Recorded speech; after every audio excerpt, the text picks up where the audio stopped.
Welcome back to the Flaherty Solutions podcast. I'm Erin Flaherty. And I'm Kevin Flaherty.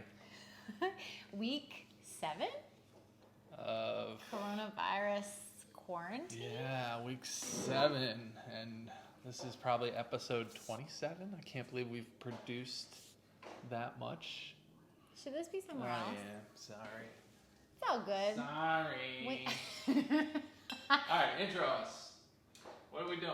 Okay, so we're talking today about what have you learned about yourself during this time. And when we say this time, because we're going to look back and watch this one day during quarantine, we are talking from a perspective of we've been working from home, distance learning from home. Oh, it's the worst. Doing everything from home, doing our part from our couch. That's the perspective, because I can't speak from a perspective of going to a hospital every day. Yeah. We thank our heroes. We thank our first responders, our public service, right? Yes, thank you. So we are coming at it from, we're doing our part from, by slowing down and being quiet. Sounds Okay? good. So what's interesting is before all this, why are you laughing at me? It's just a weird state of being with everything going on. It's like, no offense, but it's like, thank you all for everybody's hard work, but how long do we have to make sure we say the politically correct thing and thank everybody? Oh, Sorry, I'm the jerk. I'm the jackass that we got to do this for 6 weeks, 6 months. We do appreciate. I like that you call me out on it though. It's like when people say, we've talked about this, when people say Happy New Year into oh my God, February, stop. it's like, pick a new line. Yeah. Anyway, before all this, I had talked about. Did we talk about John Mark Comer's book, The Ruthless Elimination of Hurry, on the Yes, podcast? we Okay, have. so before all this, I felt the need to slow down. I felt like the world and America needed to slow down. Mm-hmm. And I read a book, The Ruthless Elimination of Hurry, which focused on why we're overstressed, why we're overstressed, we're overworked. And so this time of quarantine has come as a gift to me. Yeah. I was great for the first 5 weeks. I was awesome. I didn't want it to end. First 5 weeks was a magical thing. And 5 weeks, I was saying to a few people, a few neighbors, that I'm the most Energizer bunny, go, go, go, Yeah. go, go. So the fact that I really embraced this is kind of surprising, but maybe it also means that I needed it. Yeah. And I'm not alone in that. I Yeah. feel like there are a lot of people that are like me. They're type A. I'm firstborn, type A, run a business, have kids. I've been working since I was 15, and I've been a mom since I was 25. And next birthday is a big one, so you do the math. Ooh. So this has been. If we're allowed to have a birthday. We better. Of course, it'll be round 2 because my birthday's in the winter. But it's been a real gift. And so I've taken this time to really slow down. It's my permission to slow down and hear my own thoughts and learn about myself. It's been an amazing time for me. Yeah. So if you haven't, I hope that you have. If you're similar to our space, or even if you are the healthcare worker going to work, how have you let this slow down in the world, even though it's had economic disastrous effects? How have you used this time to learn about yourself? Because guess what? We're about to start talking reemerging. We're about to start reopening. Yeah, thank God. Thank God. I'm ready to. It's just time. Yes. Right? Yeah. It was really nice. For me, it was a vacation. It really was. I still worked, but it was a vacation. Yeah, and I think a lot of people are in that boat. Now it's time to. I get the vibe that everybody's ready, and we're being patient and making sure the numbers are coming down. But some people might not like my perspective on this, and sorry, you can eat. Sorry, not sorry. Yeah, whatever. I think we need to open, and we need to open right now and just continue to take precautions. We weren't trying to eradicate the virus by staying at home. We were trying to flatten the curve. And hospitals, from all the different news outlets, they're not just one, because I try to cross-check reference everything. employees are being laid off. They're being furloughed. So we're not having from everything I see on Twitter, on the news, on the CDC, on, the weekly press conferences, nightly press conferences. So if that's not happening, it's time to start putting our foot back into reality. And there are groups of people that are going to need to shelter in place for longer. Yeah. And that's up to you. And there are going to be more illnesses and there is going to be more death. But I think we're all, as a society, collectively are getting to the point where this isn't life. Yeah. Well, and since I didn't know we were covering this, and you probably didn't either. Whatever. But my big issue is I'm very glad we did this. But we all went to the same freaking stores. So what was the real point of doing this except practicing social distancing? So not being gross. We've had our practice by everybody going to the same 4 stores on the planet. The grocery store, the liquor store, Home Depot, and Lowe's. Everything else was shut down, but we all were able to cram in there. So my point is, if I can't go to Safeway, our grocery store, because all the workers there are sick, that are dealing with thousands of people on a daily basis, then this thing might not be spreading the way the models show. Oh, You're saying since you can still go and the employees are not dropping like flies that we know of, then it's still okay. Then why can't we go everywhere else? Yes. In our communities? Yes. With the proper social mask, washing your hands, sanitizing your hands, stores sanitizing their doorknobs and everything that people touch on a regular basis, like every half an hour. That's my bewilderment. Yeah. People are like, oh my God, don't go out. And it's like, these grocery store workers have dealt with our entire community. How do they not have it? Right. And the last time I went in there, it was the day before Hogan said you have to wear a mask, and they still weren't wearing masks. They were waiting one more day. So how are they not all exposed? Well, and they might be. They might be. They should. They probably are. So to your point, and for the love of God, can the children just go back to school? Yes.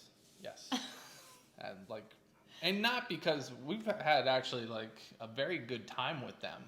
Yeah, and I'm still ready for them to go back. But I'm more worried from a sense that they need that social interaction with their friends. Yeah. Developing Parker's on all these mini Skype calls or whatever they're called, and she's the first one she's on, she'd be like, "I'm bored with this conversation. Bye." And so that's stuff you learn at school by kids saying that's not very nice. Instead, that's us saying it. Yeah. And then, kids I said it solely because I'm ready for them to go away. Yeah, I agree with you. It's been great. But if you haven't taken this time and been quiet, find some space of quiet. Because guess what? When we all start reemerging, whatever state you're in, whatever that looks like for you and your community and your state, we talked about it last time. I'm so busy. Before we know it, everyone's going to be so busy again. And here's what's going to happen. It's about to be summer. Summer's slower, I think, for everybody. For most people, there's no school, there's camps. It's just a slower time of year. So everyone's going to start to reemerge right before the summer. So then that means September, where it's normally crazy already, is just going to be even crazier because everyone's going to go back to school, back to activities. So take quiet time daily if you can.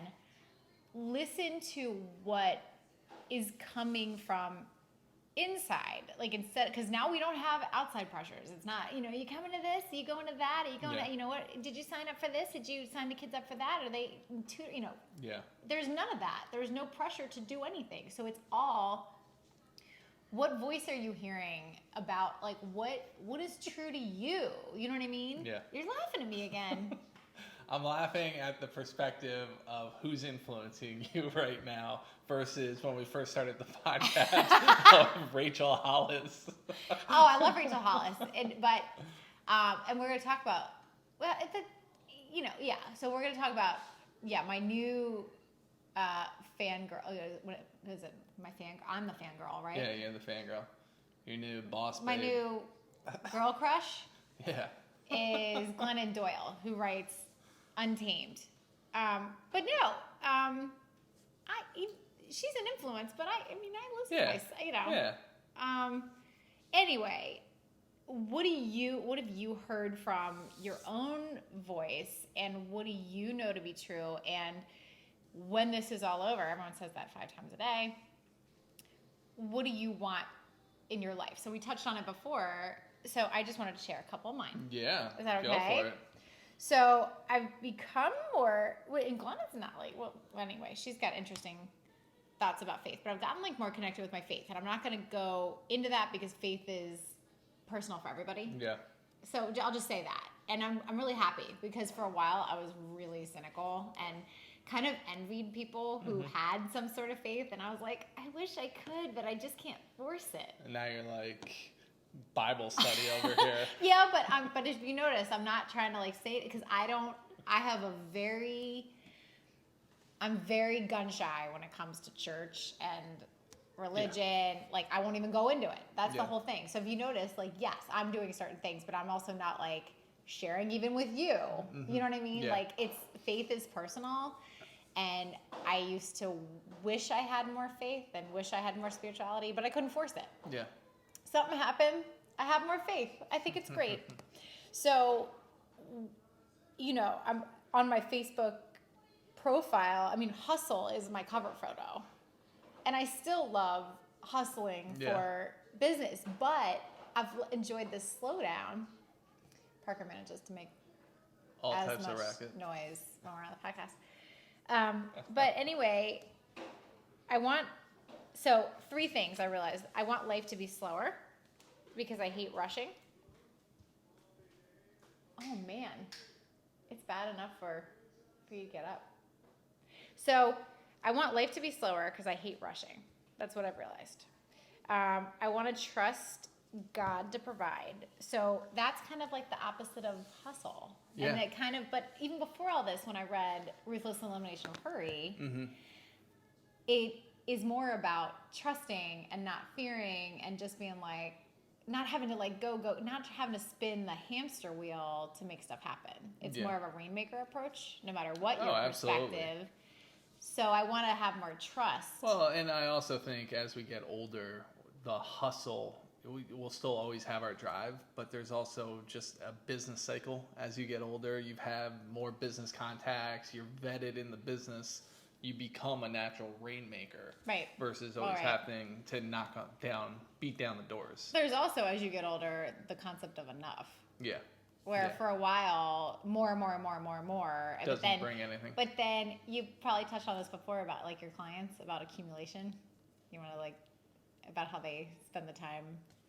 Oh, as you spend 20 years accumulating, second properties, boats, toys, all this stuff, and then you spend 10 years trying to get rid of it all because you don't want to deal with it anymore. And I hear it all the time from people that sell their second homes, their vacation homes. As soon as they sell it, and about 3 months later, they go, wow, I had no idea how much time and energy I had to put into that second home, until they no longer had to do it. Because you think about your own home, you got to run to the grocery store, you got to make sure the bed sheets are new and fresh from time to time, you got to get all this stuff to keep your house running. But then when you have a second home down at the beach in the mountains, you fill your time with, oh, I got this for the first home, do I need to get it for the second home? And it's just this whole mental marathon. And so they all come back and say, wow, until I sold that second home, I never knew how much time and energy I was putting into it. Well, and you go from when you're starving. I mean, you and I have talked about this on our accumulating wealth episode, or budgeting. I think it was a budgeting episode where, oh my God, I mean, I remember those days where it was like, we didn't nearly have enough. Yeah. You know what I mean? Of anything. And I still had dreams of a second home. We had negative. You know what I mean? We literally had negative. Yeah. And a lot of people have negative, especially right now. But then when you finally, you just scrounge, and we've talked about it, how like when we have movie services or streaming services, I mean, I have a tab of like when the free trial expires, and what, I'm like, you watching that? I mean, I like go around, I'm like the meter maid. Yeah. I'm like, you watching that still? Yeah. You watching that channel? Literally the meter maid. And it's like Nick Jr. is like $4.99 a month, but still. Oh hell no. Right. Yeah. If she's not watching it, Yeah. I want my $4.99. Yeah. So you go from that to like all of a sudden you have enough. All of a sudden you have more than enough if you have hustled and been really intentional like we have. We've been really fortunate. Yeah. So then there comes a point where, okay, what's enough and what's more than enough, and then something else that, let's see, did I go through all three? Okay, so besides life to be slower, just trusting for God, the universe, whatever your jam is to provide. And this is mine. Obviously, you'll have your own. And I want to be authentic. So what does that mean? I don't want obligatory anything. So we talked about this. Like I want to spend time with people who are truly getting to know our family, our kids. Like they actually ask questions. Like I don't want any more obligatory. Like just because someone's like been a friend or family, like we're just not doing that anymore. We're spending time. You know what's happening is we're becoming like 1 hour guest. Where I've always been a 1 hour you've guest. always been, but we used to like backyard hang out when the kids were real young for like 3.5 to 4 hours. Yeah. And then That was survival. That was because what else were we going to do at home with the kids? Beats me. And then for the past, I'd say 3 years, we've been like 2.5 hour guests. Mm-hmm. And now, as we approach 40, we're becoming our guests. And this is like when the neighbors are out and you see them and you go over and you sit down and you chit chat for a while. But after an hour and a half, what is there left to say that we haven't already caught up on? Yeah. Like I feel like the most important thing. I still enjoy it, but now when I can sit there and chit chat for like 3 hours still. Right. But as soon as I come home, let's say I come home after an hour to grab some food out of the fridge or, do whatever, as I'm in the house, I'm like, do I really want to go back? Like, we had a lot of good conversation. Maybe I should save some more good conversation for the next time around. Or like hour and a half, maybe stretch it a little bit. You know what I mean? But no, if you catch me and I don't need to like run in my house for anything, I could hang out still. You can't. You're like 45 minutes. You're like tapping on that watch. Not toward you though. Towards your own mental watch. Okay, like, I was gonna say I'm not pressuring you to come home or anything. No, you're always like, do you want me to pick you up or you want to catch a ride home? And it's always good to tap out. You don't want to be. We don't want to overstay, and you also don't want things to like go bad. Yeah. Right? Yeah. I always love it when you see people. So, a couple social cues. Let's talk about this real quick. Okay, all right, I love party. I'm shooting a YouTube video in probably 2 hours, and one of the themes on it is going to be welcome to the party. Is that what we're doing? I'm mainly doing it. I know. The is social etiquette when hosting a party. And one of the first things you should always do before any guest walks in is you should have your music on in the background. And you should have food out that they can immediately. Chips, pretzels, and then you offer them a drink as soon as they come in. Yeah. And then there was more to it, but I got tangent there. What we're talking about. Yes, music and food right away. Has to be there. And shoot, there was something else like throughout the party. Oh, if you see your host start to clean, it's time to go. Like, that's the cue. If you're the guest. If you're the guest, it is party's wrapping down, they're cleaning. It's time for you to start rounding up the troops. You're gonna talk about this on Comparison Cooking today? Yes. Kevin hit 1,000 subscribers. We talked about that Thank last you, week. everybody. So, yes. Awesome. That's good. Right. So how do we reel circle it back in. Yeah. All right. So how should someone do this exercise that you've been doing? Oh, man. Bringing it together. So, because we're running out of time, right? All of a sudden, things are going to open, and we're going to be flying. So, what would someone do to grab a pen and paper and think about this and process? Well, it's going to start when you're quiet in your quiet moments. So, even if you have small kids at home and you're like, I don't have any quiet moments, you do. When they go to bed, and I don't get up early in the morning anymore like I used to. I sleep until my kids get up just because work hasn't required me to, which is nice. But when they go to bed, I make sure that I have some quiet time. The shower is a good place for quiet time, like just where there's quiet and you can be alone with your own thoughts. what is nagging at you? What are you hearing from yourself? Like, what do you hate about this situation? Like, what do you hate about your life right now? You know, it's one of those things like, what isn't working? Yeah. You know what I mean? And you have to be able to find that voice even when we go back out in the world. What is it? You always have to be able to be like, what do I love right now? What do I know to be true right now? And what do I hate right now? Like, what is not working?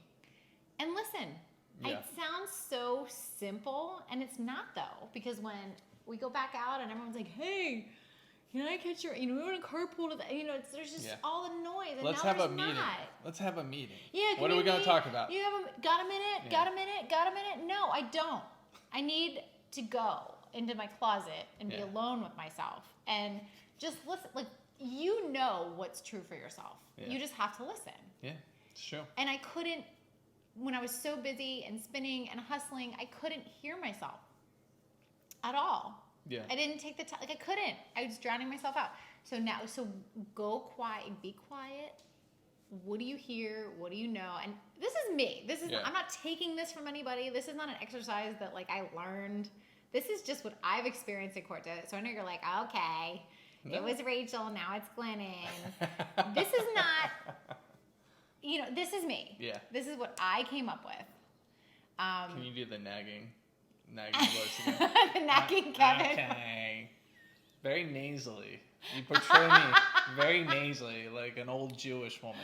Okay. Come eat some matzo balls. Oh my God. And I forget what else I was going to say. I don't know. Yeah. I don't know either. But just what is life going to be like for you? Like, what are you going to accept? What are you not going to accept? What is life going to look like after this for you? What are non-negotiables?